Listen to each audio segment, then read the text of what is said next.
Hey guys, it's me Sean from C3Cyberclub. This is our fourth video tutorial. We're going to be going over map models and trigger types. So if you haven't checked out our other videos with texturing, modeling, or entities, I definitely would check those out before you get into this one.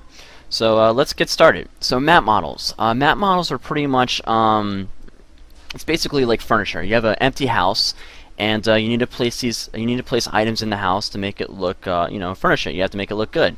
For example, I have a futuristic level here, sort of set there. Got metallic textures here in the future, and I want to use sort of map models to kind of make my environment a little bit more interactive, give it more of a theme. Make it give it a little bit more depth. So map models allow us to do that. So they can be from doors to items to pretty much anything that that isn't sort of the geometry in the game. So let's bring it up here. So what I'm going to do is I'm going to go ahead and just press E, and I'm going to go ahead and press F1. I don't know if you notice, most of our menus are the function keys. So F1 is going to bring up all the different map models. It's very similar to the textures. So for example, we have benches, pillars, vase, cart. The stuff I'll be using here is the biotank round. It's mostly in order.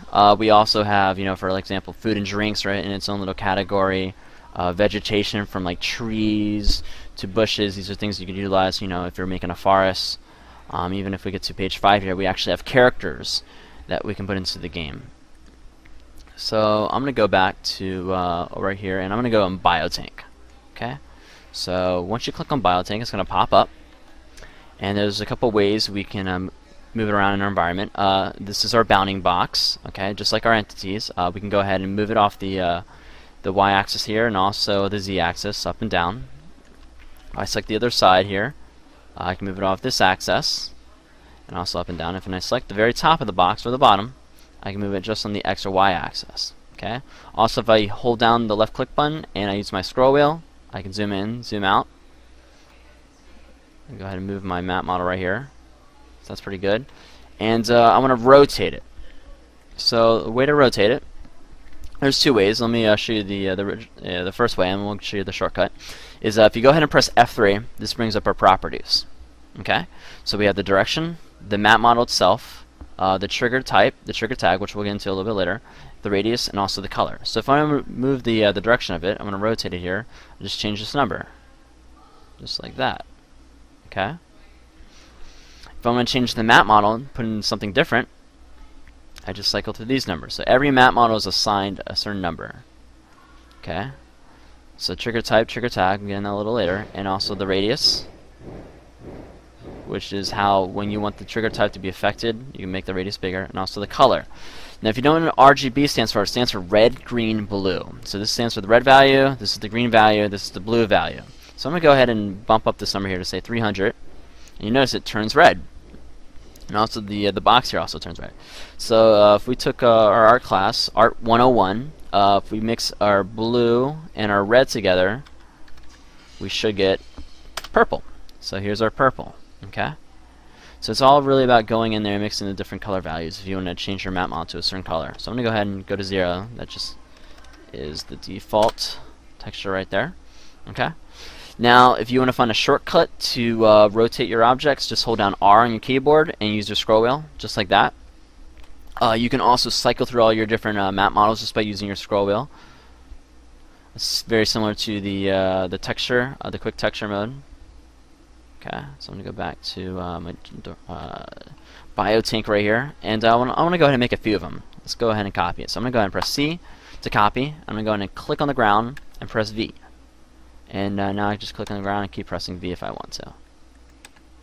There we go. Okay. Now, I have a door here, and this door is actually, we can interact with it. For example, if we go up to it, it opens up. And I also have another thing I can interact. I have a computer console. When I go to the computer console, it causes this door to open up. And this is basically using trigger types to allow you to do this. And so let's go over that right now. Okay. So my door is a map model. If we go ahead and let's start this from scratch here. And go ahead and just press F1. Go to page 3 here. Actually, sorry, page 4. you'll see some doors here. There's a few more. There's a plain door here, a castle door, but the futuristic ones are number 3, number 2, number 3. And so what I'm going to do is I'm going to rotate it. So I'm just going to go over here, set to 0. And what I want to do is I want to have this door, I want to be able to interact with it. So I need to do something, I need to change the trigger type. So the trigger type, and there's a lot of different, there's many combinations. So there's a few on the Sandbox website, but it's pretty hard to get to. But I'm going to go over just a few of them with you guys, so you can start building things pretty quickly. So number 10 causes doors, or if you had like a chest or a trunk, it would cause it to open up. Okay. If you're to create like a coin or a horse or some other sort of map model, just because you assign a trigger type of 10, it's not going to cause it to actually open up. It's just not going to happen. So there's only certain map models that have certain functions that you can interact with. So 10 is causing doors and trunks to open up. So we'll set it to 10, and let's test it out. Let's go over to it, and it looks like it's working. It's good. But say we want to have the door open up a little bit. We don't want to get so close to the door. We have it open up a little bit further out. So this is where we change the radius. Okay. So this little threshold right here is if we cross this radius here, it's going to cause the door to open up. So our character interact with it from a farther distance. There we go. Okay. I don't want to make it that big, so let me just drop it down a little bit. That's pretty good.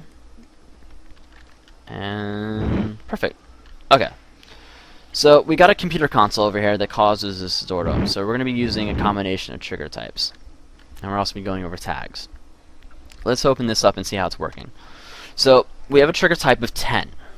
Okay, and we also have a tag of 2. So if you remember the portals that we were making in the last video tutorial, this number has to correspond with the door. So if we go to this door here, it's also set to 2. Alright, so they're going to work together in conjunction. So this has a trigger type of 10. So if we go over to this console, it's going to interact with something. It's going to cause something else to happen. Now, to have this door interact with the console, we have to change the trigger type to 11. Okay? So we walk over to it. Looks perfectly fine. It's great. Cool. Now, if we want to have 2 consoles, maybe this console is going to open up this door. I'm going to go ahead and just copy this. Just put it right here. Alright, and I'm going to go ahead and make a new door. So what I need to do is, again, set it to 10, but I need to change the tag number because I want this to only work with this new door. So if I change this to 3, now this will cause that door to open up, and this one will cause that door to open up. Okay. Now the great thing is you can copy all these values or these models, and it's going to copy the properties too. So I have this door here, paste one there, paste one there. So now when I go to this computer console, since they all have the same tag number, they all work together. Pretty cool, right? Let's go over some other ones. If we have, let's see, I'll pull up a trunk for you guys so you just get an example of how that's going to work. So I'm going to go to F1 right here, and my trunk door, or my trunk model. Let me look at my notes here. It's hard to remember all the numbers. Let's see. Yes, 117 is my trunk. So I'm going to go ahead and just pull up one of these here, this map model. And we'll go to 117. Oops. Here we go. So if I set a trigger type to 10, this should cause the trunk to open up. Should. Keyword, should. Oh, let's change the tag number. Oh, oops, looks like I didn't set it. Sorry. And let me just change this to 5 right now so it doesn't interact with any of these things. There we go. Perfect. So say we have a trunk in the game, but let's make this a little bit more challenging. Let's add a key, and we're going to have this key actually cause the trunk to open up. So I'm going to go over to make a new map model here, and I'm going to go ahead and look for the key here. Page 2, key. So here's my key. And for the key, we need to interact with the trunk. So let's go to trigger type. Now, to cause this key to open up the trunk, we have to set it to 12. Okay? So 12 is going to allow us to take the key, and once we take the key, it's going to allow us to pick it up, and it's going to disappear. And again, remember I got to change this to 5. Make sure it's the same thing as the trunk. And we need to set this to 11, because we want this to interact with the key. Okay, set to 5. So let's try it out. So I'm going to go over to the key disappears, trunk opens up, just like that. Now, if I change the radius, let's make it a little bit closer, so I have to get right on top of it for it to work. There we go. Okay, we can also assign this key to open up the door. So let's change this trigger type to, I believe it was 2. Okay. And okay. So let's go to the key here. And there it causes the doors to open up. Alright.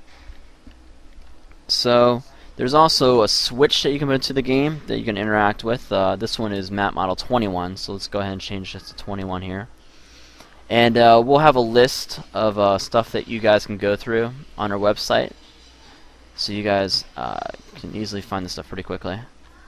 Let's go to this one, so I'm going to go over to it. Moved it, and now they open up.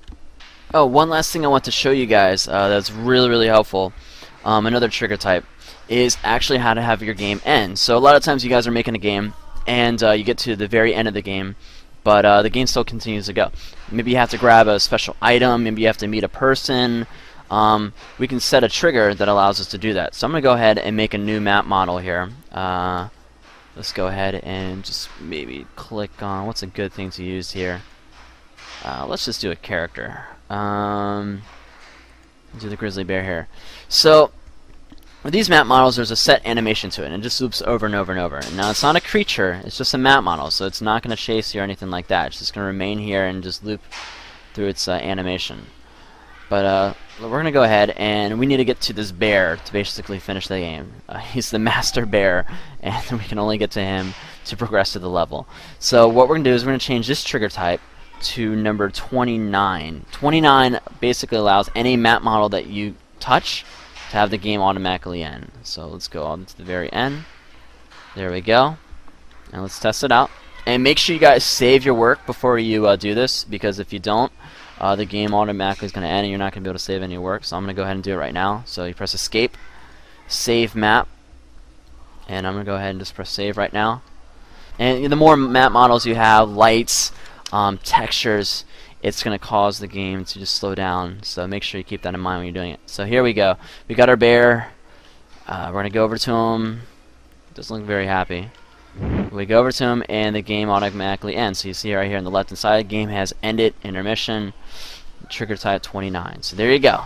So that's just a little bit about trigger types and map models. There's a lot to it. I just briefly went over just a little bit. So there's lots of different combinations, and we're really just only hitting the surface right now with it. But if you guys have any questions, check out our website, C3Cyberclub.com.